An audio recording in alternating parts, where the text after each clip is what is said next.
friend, Shabbat Shalom, and may the 4th be with you. Now, I want to wish a happy birthday to Brett and to Snoopy. I hope that they both have great celebrations. But for many, it's now the second year that they'll have restrictions on their celebrations in all the ways that they would normally be celebrating, because this is the second year that we will be having this plague that's going around that's still being fought. And with Mother's Day only a week away, it looks like many will not see Mom again this year. Now let's hope this changes soon.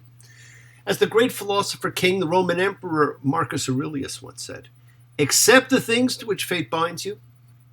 Love the people with whom fate brings you together, but do so with all your heart." We love Mom, whether we can be with her or not, and we love her as we should everyone, with all of our hearts. Now, did y'all see the pink full moon the other night? Me neither. I saw the moon, but it wasn't pink. It's called pink because of flowers this time of year. But it would have been cool to look up and see a pink moon, just like seeing a blue moon or a blood moon. Now, have you ever noticed sometimes the names and events are just not the same and you end up with lunch bag letdown? It was a supermoon, though, which means it appears bigger because it looks closer, and it is closer. And the moon is always fascinating to look at. Anyhow, full moons are always great. And throughout history, there are things we do on new moons and things we do on full moons. From wishing to farming. Traditionally, new is for bringing things into your life, and full is to discard or let things go. Plant seeds on the new, reap, discard on the full. And last week, we got a reminder of the forgiveness ritual of Yom Kippur, which will be mentioned again this week, and which our dear friend Peter, the great shofar blower, reminded me is so much like the Hawaiian practice of Ho'oponopono, a forgiveness ritual based on 4 pillars or steps. Now, I've been fortunate enough to be able to study different Native practices with various Native groups around the world. And I first learned this when I was in Hawaii. Like many other practices, particularly Native practices, it's individual. And it does not require anyone to be there, like voodoo, because you can say the words in your mind. The power comes from feeling and willingness to love and to forgive. We've talked about these same steps in so many different processes. You have to express that you are sorry, feel repentance. You have to ask forgiveness. You have to express gratitude, as simple as saying thank you, and express love, as simple as saying I love you. All these 4 things are internal processes that you can all do right now. All these are steps you take on Yom Kippur. All these are part of the forgiveness mechanism built into every one of you, as demonstrated so beautifully by Isa, by Yosef. Now, others have held to other pillars to see them through life. We all need something to do, regardless of our age. We all need someone to love. We all need something to hope for, and we all need something to believe in. There's another 4 steps. Now, these are all steps to changing your world, because you change by improving your own little corner of it. And one of the ways we improve our own little corners is when we come together. A collective consciousness of seekers, showing faith, any and all faith, love, any and all love. As a community, a chavura fellowship, as we express our nature of kindness, compassion, thoughts, feelings, hopes, dreams, and wishes, unites us all. This community house of spirit, Beth Ruach, sharing and bringing light, keeping fear at bay. So once again, please do go ahead, invite everybody you know. Some physically, the rest digitally, psychically, emotionally, spiritually, whatever way you can, to gather and share. From Psalm 133, the Hine Matov, come together. Hine Matov, Umenai, Shevet Achim Gam Yachad. Hine Matov, Umenai, Shevet Achim Gam Yachad. How good and how pleasant it is for brothers and sisters together. Community. Community. Community. Together. Let's all spread love, goodwill, and fellowship to the world. Let's all do it together, my friends. Remember, this is you setting aside just a little bit of sacred time in your own sacred space to honor and converse with whoever, whatever you happen to believe in. We all believe in something. It's a part of your kavanah. Your intention that you put out to the universe, it is your goodwill. Let's take some time now. Send some of that goodwill, some light and some healing out to whoever you know that needs it. Healing and renewal for everybody. Floats through space, finding those in need, so send it out.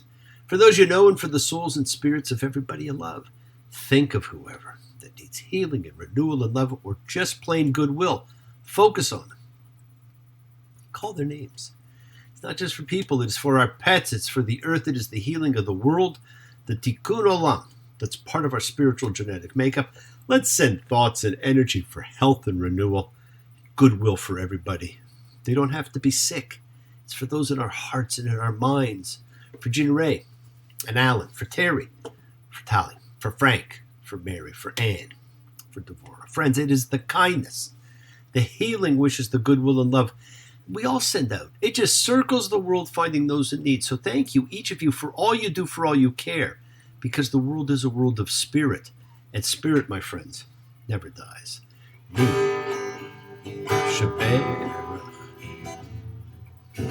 Avotenu Bakor HaBracha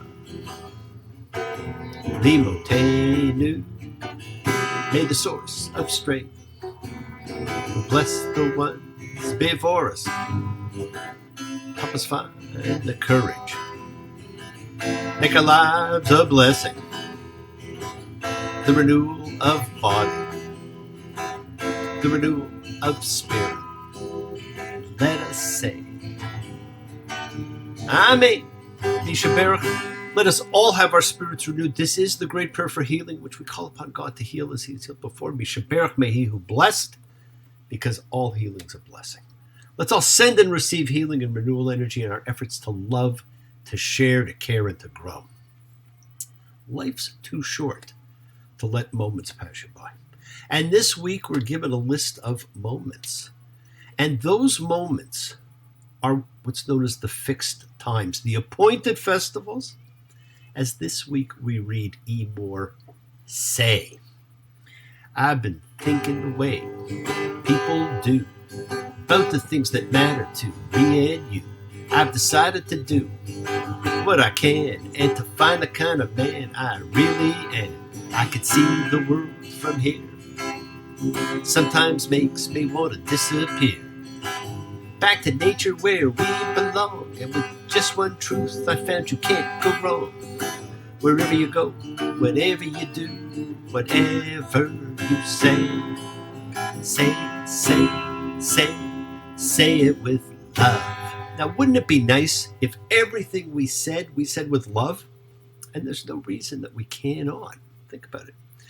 Now, while this little section we continue reading is a further listing of rules and regulations, keeps to the theme of Leviticus, it's all about separation, division, distinction, because we're in the book of the priests. The priest stands apart from the rest.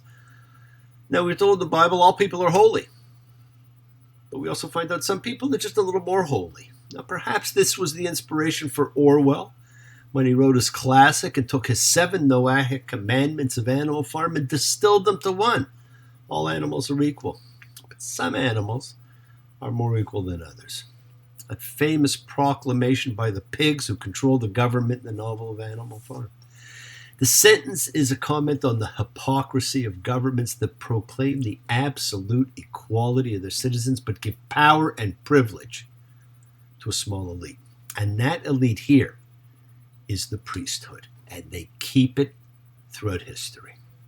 We learn that neither the sacrifice nor the sacrifice of the priest could be disfigured or malformed. We continue to get these mixed messages. God loves all, but especially non-defective. Something wrong in that message. Remember, this book is a specific book, a handbook for that elite group, the priesthood. It's not a book for everybody. You were not expected to know the intricacies of sacrifice. The priest was.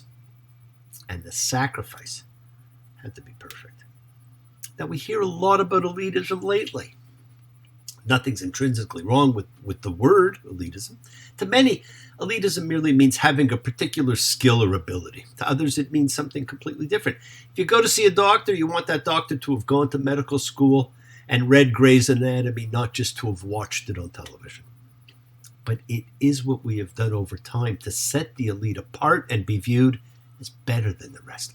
And that was and is a mistake. That points to ego, the enemy of us all. The more we work to separate, the less unity there will be. We see that even donations that we read here were to be kept separate. Somewhat another case that relates to the ritual versus the ethical realm, which this book has a lot about. In modern times, we have lost the sense of zones of holiness and purity and so on.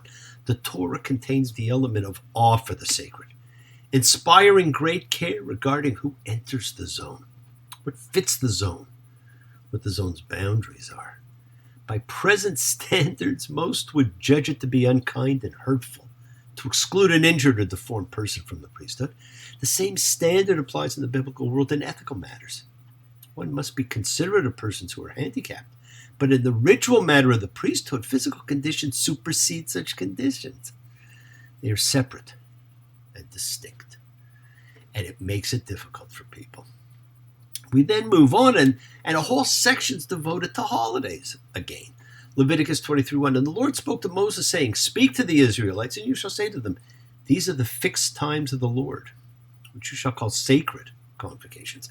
These are my fixed times. 6 days shall tasks be done, and on the seventh day an absolute Sabbath, a sacred convocation. No task shall you do. It's a Sabbath for the Lord in all your dwelling places. These are the fixed times of the Lord, sacred convocations. In the first month, on the 14th day of the month, at twilight, a Passover offering to the Lord. On the 15th day of this month, a festival of flatbread to the Lord. 7 days you shall eat flatbread. On the first day, a sacred convocation you shall have. No task of work shall you do. You shall bring forward a fire offering to the Lord 7 days. On the seventh day, a sacred convocation. No task of work shall you do.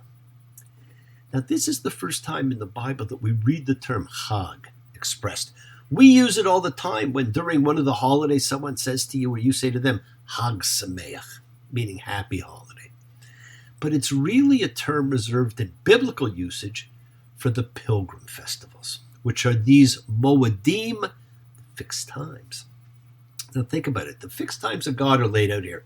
The Sabbath, then the festival of flatbread, Passover, which celebrates freedom. Then comes Thanksgiving, Shavuot, with its own special instructions that we find in Leviticus 23:22. When you reap your land's harvest, you shall not finish your field's corn, or when you harvest, you shall not gather your harvest gleaning. You shall leave them for the poor and for the alien.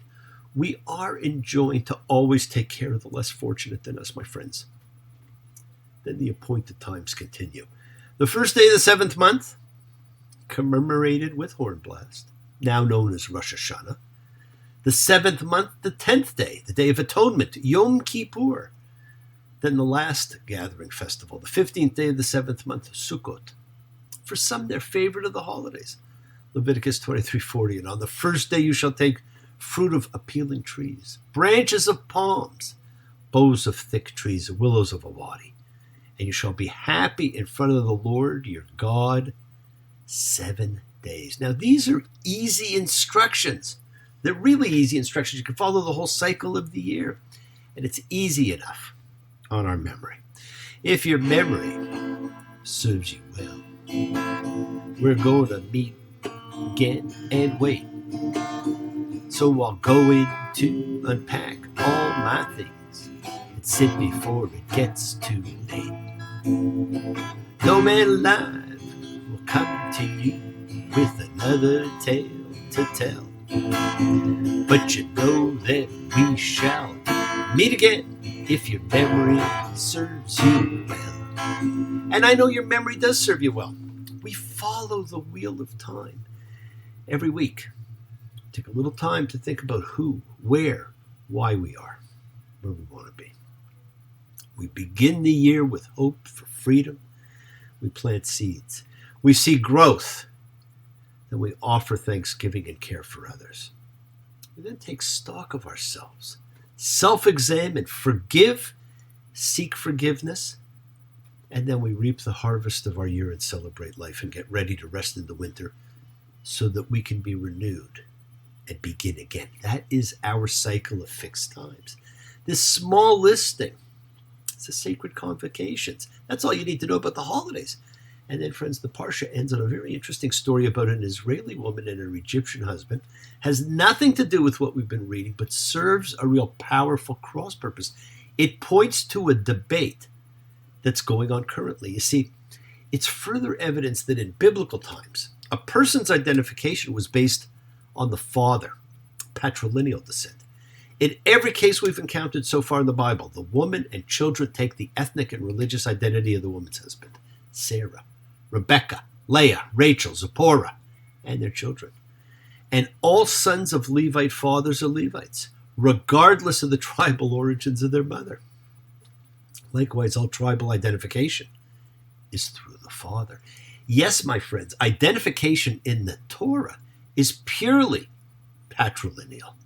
And this continues through the Tanakh until the time of Ezra and Nehemiah, at which point it appears to change, so that in post-biblical Judaism, identification came to be based on the mother, which is our matrilineal descent.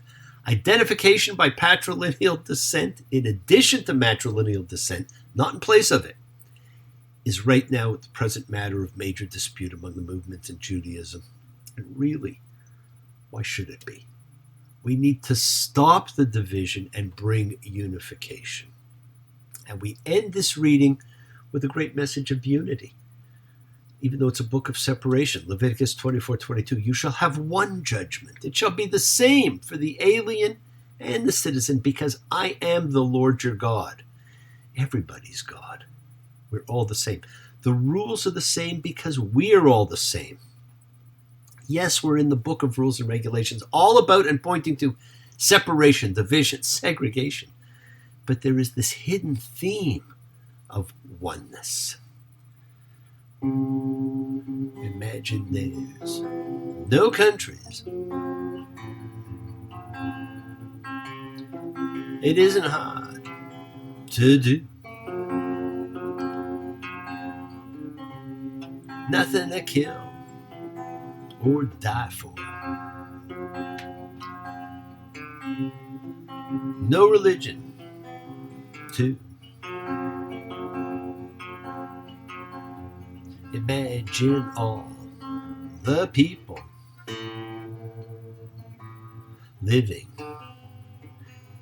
life in peace. Now, today we hear the call to come together, to be in peace. We hear the refrain, never again, which doesn't mean that is a Holocaust will never happen again. It would be nice if it never happened again. But unfortunately, it has happened too many times. But it means that if anything does happen again, it will never be in the same way. Last time, the people behaved like sheep. And that is what we have learned not to do again. It is how we take things, we learn, and we use. Elie Wiesel, the Holocaust survivor and author, took that phrase and made it more of a slogan. And it's a prayer, it's a promise, it's a vow. Never again the glorification of base, ugly, dark violence. Never again shall we turn on ourselves. Or like the prayer for Miriam, we can all say, please God, never again. The world is sacred. So is everything in it. Express your gratitude, my friends. Light a candle, make a wish. Celebrate your life and the lives of those you love. Share your feelings with them. Live free, be free, honor your freedom, be well, be happy, be blessed. Share and honor the light. All who live in the light and continue to shine. Continue to send everybody you know goodwill and love. Pray for peace and freedom for everybody, and end to terror and hatred. Remember, friends, we are a community. We learn together, we celebrate each other, we love each other. We share this ride together, men and women equally.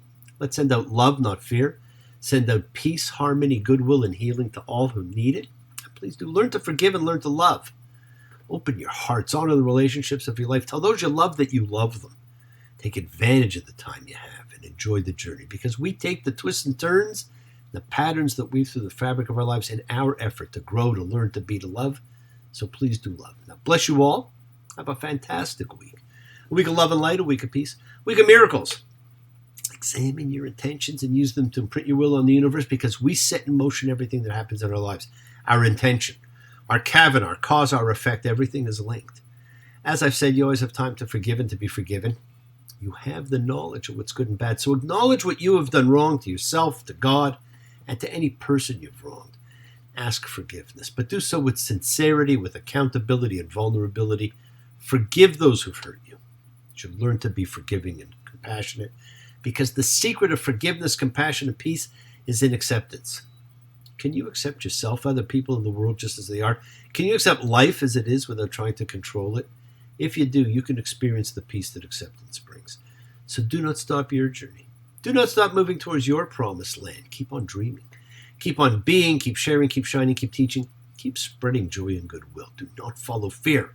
Follow love. It's always in front of you. And remember to have faith and unwavering adherence to principle, just as I have faith in the principle of love in all of you. Act with purity of heart and mind. Despise none, defraud none, hate none. Cherish all.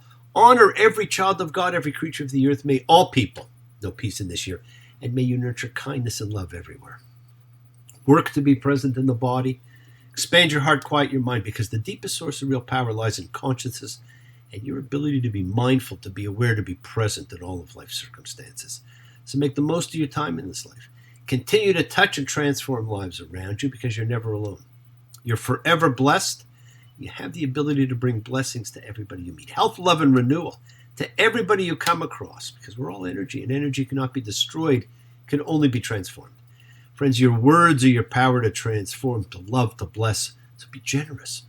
Bless others and bless yourself with love, and love from the heart, because we're all part of a greater whole. Embrace love, not fear, forgiveness, not anger, and be there for someone, because someone will always be there for you, whether you know it or not. And continue to explore faith and what it means to you, and never accept shame as a natural state. Whatever you feel others have felt, whatever you've experienced, others have too. We share together. We learn together, and we help each other. We are, each of us, trying to find love and acceptance and support. We all have or could have that special someone in our lives, so find them. Tell them what they mean. Remember, you're never alone on your journey to your promised land. Forgive those you need to forgive, and keep asking forgiveness from those you need to ask forgiveness of. And continue to keep asking why, so that you know why, and make sure you understand, and make sure you love and support everyone as you do you, and as you would want them to. And always express yourself. Always say what you mean. Say you. Say me. Say it for always. That's the way it should be. Say you. Say me. Say it together. Naturally. Now, thank you for joining me, my friends. Keep sharing the light. Practice forgiveness. Be thankful. Be gracious. Be kind. Be loving. Believe in yourself, and continue to spread a little goodwill to the world, and continue to be a miracle in somebody else's life. Now, Shabbat Shalom, and blessings to you all. Take care.